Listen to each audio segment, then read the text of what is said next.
দেশের কেউই কারো প্রতি সহানুভূতিশীল নয়, দায়িত্বশীলরা দায়িত্ব নেয় না।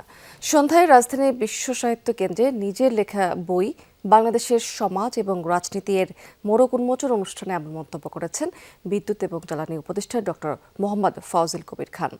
অনুষ্ঠানে উপস্থিত ছিলেন আইন উপদেষ্টা ডক্টর আসিফ নজরুল, পরিবেশ উপদেষ্টা সৈয়দা রিজওয়ানা হাসান, বিশ্ব সাহিত্য কেন্দ্রের প্রধান নির্বাহী অধ্যাপক আবদুল্লাহ আল সাইদ সহ আরও অনেকে। বক্তারা বইয়ের বিভিন্ন বিষয় নিয়ে মন্তব্য করেছেন। একই সাথে দেশ, মানুষ এবং রাজনীতি নিয়ে বিভিন্ন মন্তব্য করেছেন তারা। রাষ্ট্র ব্যবস্থা এবং আমলাতন্ত্রকে আধুনিকায়ন নিয়ে মন্তব্য করেছেন আইন উপদেষ্টা। বলেছেন, কাজের গতি বাড়াতে বড় অন্তরায় আমলাদের আধুনিক যোগাযোগ ব্যবস্থা ব্যবহারের অনুপস্থতা।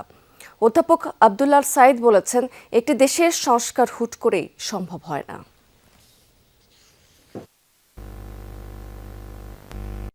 সবাই একটা পরস্পরের দোষারোপের একটা সংস্কৃতিতে আমরা ঢুকে গেছি।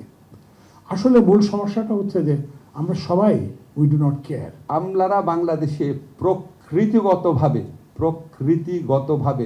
সংস্কার বিরোধী। প্রকৃতিগতভাবে এটা কেন আমি জানি না, এটা ওনাদের ব্যক্তি হিসাবে দোষ নাকি আমাদের সিস্টেমের দোষ আমি জানি না। ভালো এবং দক্ষ কর্মকর্তাদেরকে মূল্যায়ন করার যদি আমরা একটা সিস্টেম ডেভেলপ করতে না পারি, তাইলে কিন্তু এই বোবা কান্না, যেটা সারা জীবন এটা বোবা কান্নাই থেকে যায়। আবার আন্দোলন লাগবে, কারণ একটা রাষ্ট্র তৈরি হচ্ছে যে রাষ্ট্র কোনোদিন আমাদের জাতির হাতে ছিল না।